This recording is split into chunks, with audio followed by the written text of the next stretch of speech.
It's been 1 year since Little Miss first started to show symptoms of having a stroke.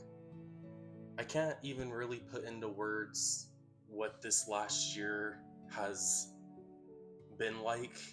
It's been extremely hard and tough, but yet really rewarding as well because I get to give Little Miss the best life possible, even in her elder days, even with the disability.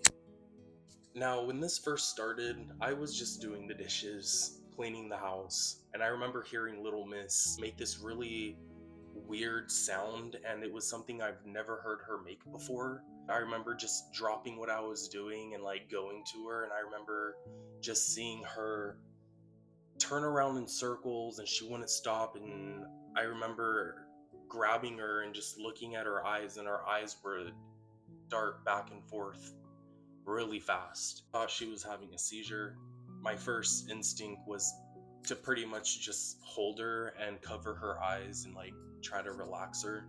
That first attack was very scary because I know Little Miss is old, and I just figured, okay, she's getting to a point where she's slowing down.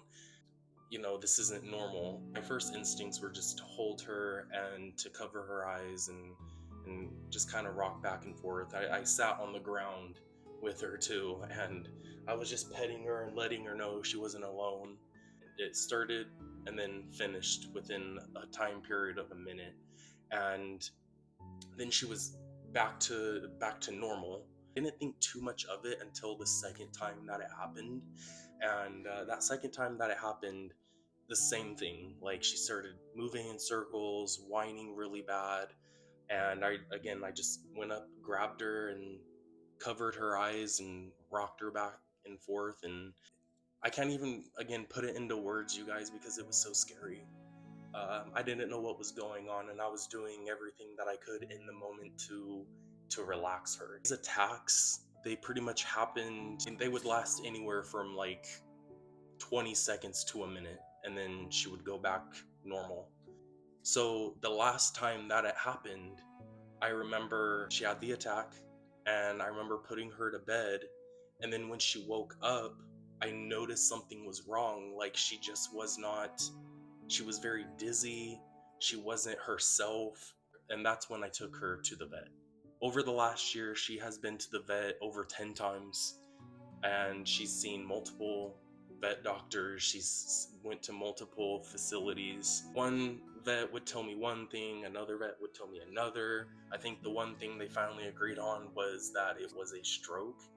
I wanted to make sure that there was a chance for her to get better, because I read online that dogs that went through similar situations, they bounced back and were normal again.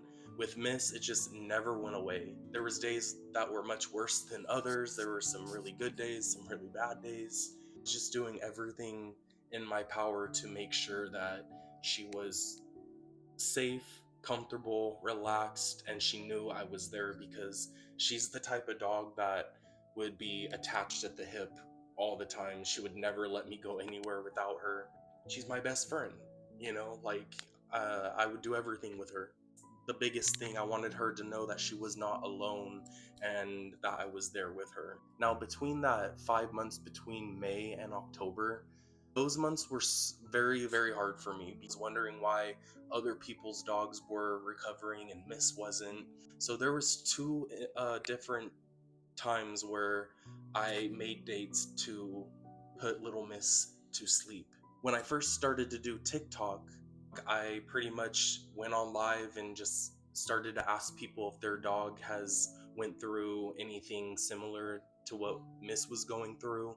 And there were so many people from the very first night that I went on live that were supportive, that were there for me, that was giving me advice. Getting that advice from people who's been through similar situations helped me so much, mentally, emotionally.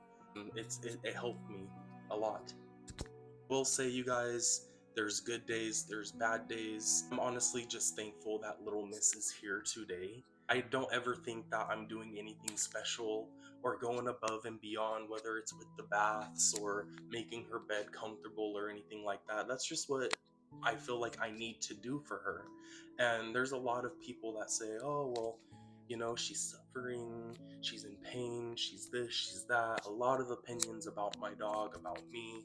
But at the end of the day, nobody knows Little Miss like I do. Every time I look into her eyes, I see my dog in there. I see Little Miss in there. And she might not be how she was a year ago, but if anything, I love her even more, and I try to give her the best life as possible. It's my duty as a pet owner to give her the best life as possible, and I really hope people out there understand that. I know when there is quality of life and when there isn't. Little Miss just needs help. She is a fighter. I just, like I said, I know when there is quality of life and when there isn't. You guys just please have faith in me. I just know that it's not her time yet. And I mean that from the heart. I know it's not Little Miss's time to go yet. She just needs extra help right now. Just thank you guys so much for giving me something fun and positive to do in a very dark situation.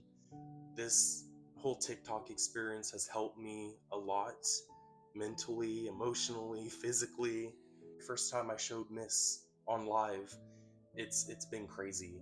I mean, it's not something I ever thought would happen. Like the amount of attention Little Miss got. There's been over 70 million people that have watched my videos about me and Miss, and I still actually can't put that into words on what that feels like, because it's absolutely insane. I went from being a secluded, lonely guy that just loves the company of his dogs to making videos about Miss, and it's been awesome. It's been crazy but awesome. Now, with all the positivity that comes from this, obviously there's a lot of negativity. The amount of people that have told me to pretty much put Miss to sleep for one reason or another has been a very big thing that's happened on TikTok, and I never had like that much hate in my life before, so I was still kind of processing it and still kind of learning how to deal with it.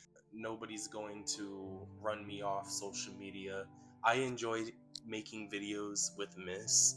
It gives me something to do with her, and a positive thing, if that. These videos I will always cherish forever. First and foremost, these videos are for me. Every video and picture that I post of Miss, they are for me. I want to be able to look back 20 years from now and be all like, oh man, that time when I was taking care of Miss, that time was awesome. Like I will never forget this experience ever. And this is something that I will, take to my grave one day. I've gotten messages from people saying, "Oh, Darren, your videos inspire me to be a better pet parent," or "Your videos make my day. I love seeing you and Little Miss. I love seeing Miss sleeping and stuff like that." Like it's incredible. If they make people happy, then I'm gonna keep posting them, because hey, it's a win-win situation. If I'm happy making the videos and there's people out there that watch them and are happy and they make them smile or whatever the case is, then I'm gonna continue making videos and I'm gonna continue making people happy. I will say that doing social media has helped my social anxiety. I would have to mentally prepare myself to go into a store. I just had social anxiety. I would be afraid of like how people would like think about me or something. I know it's weird and strange, but that's true, and that's truly how I lived my life before this. So being able to talk in front of a camera now is a huge milestone for me, because I never liked taking pictures of myself, let alone talking in front of a camera and posting it so that people could see. So it's been a huge positive impact on me personally. If people can take one thing away from my videos, you guys, is just to be kind. Your words can really affect the next person online. You don't know what the person's going through in their real life. It's just be kind.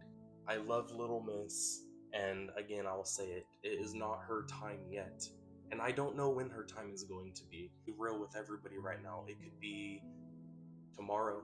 It could be next week, it could be a month from now. I just don't know. I make sure to take every single day and make the most out of it, even on lazy days like today. I mean, obviously she's sleeping, but I mean, for instance, I'll curl up next to her and take some pictures and a couple videos, and I'll put them in a file that I won't look at for a while. And it's little things like that. You just gotta make the most out of every single day, even on the boring days, even on the lazy days. Make the most out of them, because there's gonna come a day where Little Miss is not here, and I don't want to have to look back and be all like, man, I wish I would have done this, or man, I wish I would have done that more. I'm doing it now, and it just so happens that there's people that like to watch, and I don't see a problem with that.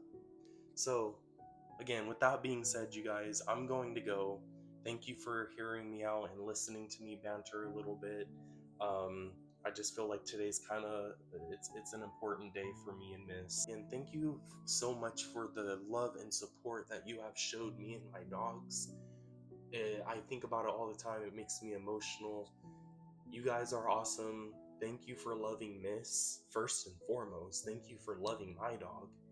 Keep spreading that positivity, because your guys's positive messages and comments and things like that have helped me a lot.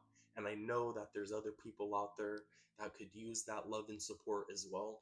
So if I feel like if the world would just build each other up and we're there for one another, you guys, the world would be such a different place. Like, seriously. So you guys have a good night. Thank you for hearing me out, and I'm gonna keep posting videos. They might be corny as hell, but hey, I'm still gonna post videos. So keep an eye out for them, you guys. I love you. Miss is sleeping. She loves you guys too. Have a good night.